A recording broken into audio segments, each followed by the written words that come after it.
Just as we expected, blood, we did it. We did it, people. Let's go, guys. Welcome back to the channel. Welcome back to another European final with a 4-1 victory over some dead team. And don't we just love reeling it back to the good old days, people? Don't we just love it? Wrocław, Baku, what's the damn difference, mate? We just walked the league anyway. Big up, everyone. That was a bit of a worrying first half, but wow, we made the correct changes. The players persevered.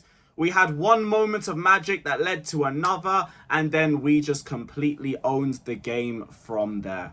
Brilliant, brilliant work in what has been a very fun and entertaining competition. There's medals, there's armpits being lifted, trophies have finally been lifted under the name of Chelsea Football Club again for the first time in 3 years. Medals have been handed out. We're getting another medal behind that wall. Just you wait, people. And we have finally completed the set. And people are going to say, oh, it's only the Conference League. It's only the Conference League. Nice. Guess what? When there's a trophy that's there to be won, I want to win it. When there's an achievement to be made, I want to achieve it. And we did that. This is a young Chelsea squad who have just had their first taste of what it is like to win at Chelsea. Win when the expectation is there for you to win. Everybody has looked at this competition from the start and said, you had better not dare lose this. And even when it looked like we might, when we had a terrible first half, Malo Gusto, God knows what he was doing that entire game. Mate, next season, we cannot be having performances like this. Don't get it twisted. We'll allow it this campaign. Next season, you're on a very, very tight leash. Pause. Do not run that garbage that we saw in the first half again. But thankfully, Maresca saw the mistakes because Augusto just cannot do that inverted role. He cannot. And even when he's playing at right centre-back or when he's defending on the right-hand side, he still looks shook. But he made the right changes. He brought on Reece James immediately, shored up the back line with Colwill, brought Jadon Sancho on and he got the goal to make it 3-1. All the choices were correct. It's just a shame we didn't start the first half as well as we ended the entire game. The first half, I thought we did pretty well until we had conceded. Then it seemed like we fell to the trap again of like conceding early in a big game and just shitting our pants because we were just getting bopped for the remainder of the first half. We barely tested the goalkeeper. In the final third, we were so bad. I don't know what Noni and Neto had today. Yo, horrific, horrific. Jackson, you barely even saw him because we weren't getting the ball to him. But when he did have the ball, brother, oh, brother, it weren't working. And Palmer was just over-touching and over-complicating a lot of things. Felt like he wanted to just beat 2 or 3 players every single time he had the ball. But whatever Maresca said at half-time, it worked. It worked. We had to weather the storm a little bit at the start of the second half, but we started to grow into the game a little bit more. And then we get the moment of magic with a brilliant Palmer cross into Enzo Fernandez. Enzo, who wasn't having the greatest of games, but he is starting to have that knack of like, not necessarily being brilliant in game, but still registering GNA and impacting the team in moments, which you can't knock him for if he can do that because it's still registering something on the board. We get that one moment. The players are up for it. The players are up for it. We're on them immediately from the kickoff again at 1-1. Cole Palmer, sensational turn for the second goal. Unbelievable. And Nicholas Jackson actually read it and made the right run. Fair enough. Nicholas Jackson really needed that goal. Like, he needed to just get himself on the score sheet, get himself a final goal and just some little bit of redemption. And then I was hoping that that would be the turnaround for him. And like we'd start seeing him just start cooking in the game. And then what did he do? He ran 2v1 and had the worst touch I have ever seen all match. It was so bad. You were 2v1. The keeper's literally slipped. And you've still just like, it's like a toe poke.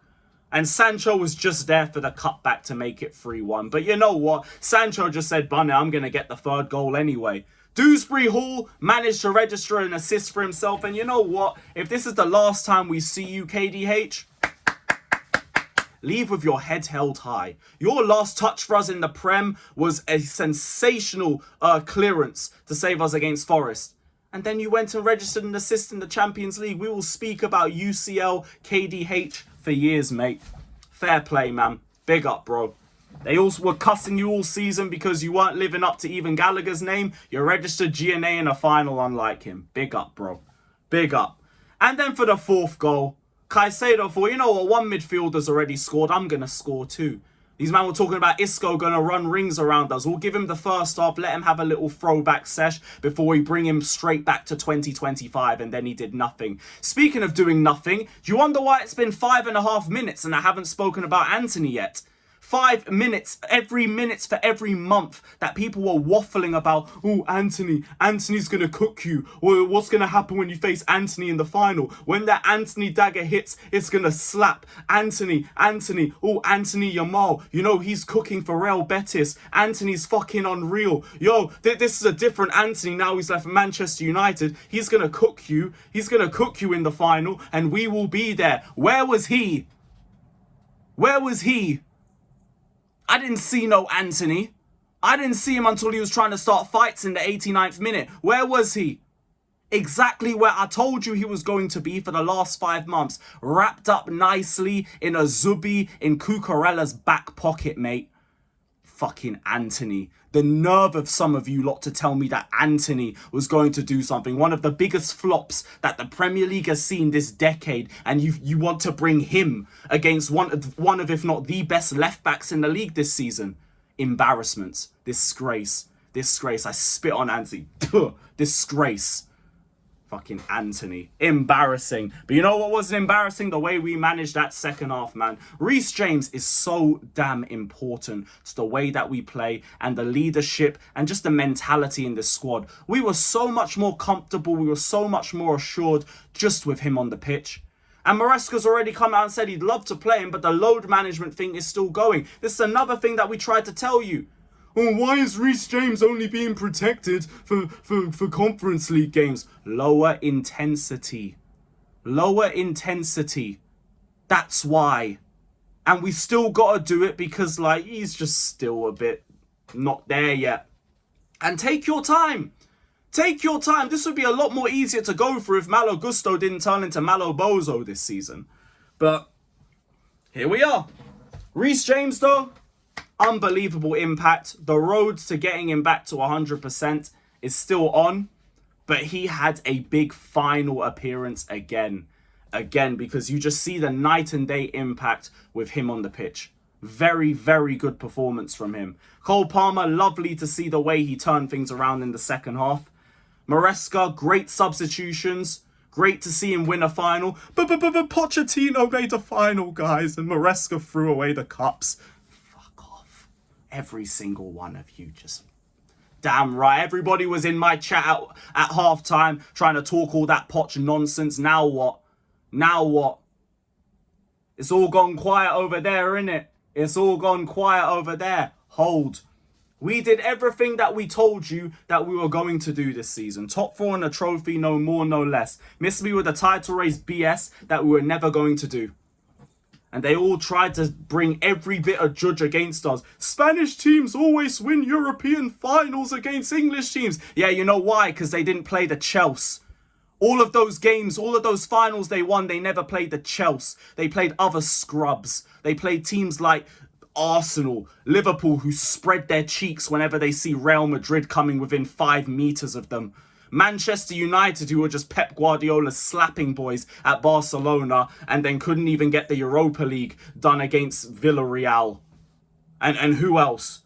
The Tottenham don't even make finals like that other than this year. But Spanish teams always win European games against English teams. Yeah, play the Chelsea. Play the Chelsea first. Let this be a springboard into next season and into the Club World Cup.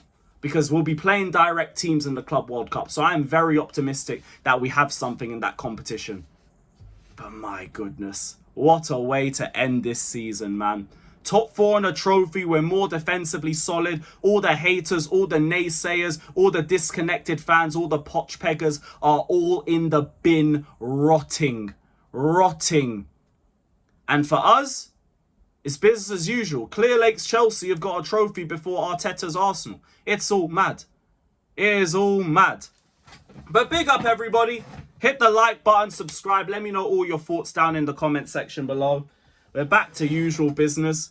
Conference League, it's been amazing, man. It's been such a great time following you and all the friends that we've made along the way. The Noahs, the Savić, all of you guys. It has been an honor to be a part of this competition. And I say it with the bottom of my heart and with every fiber of my being when I say, I hope I never see you guys again. I'll be so real. I hope I never see you guys again. Like, never, never, never, never. We're done. We're done. We're finished. We're over. It's been a great run and everything, but like, look, this was just a hotline, not a hot song and all that. So, peace, thank you, and enjoy Nottingham Forest next season. Enjoy Nottingham Forest. Big up, everybody. Up the Chelsea.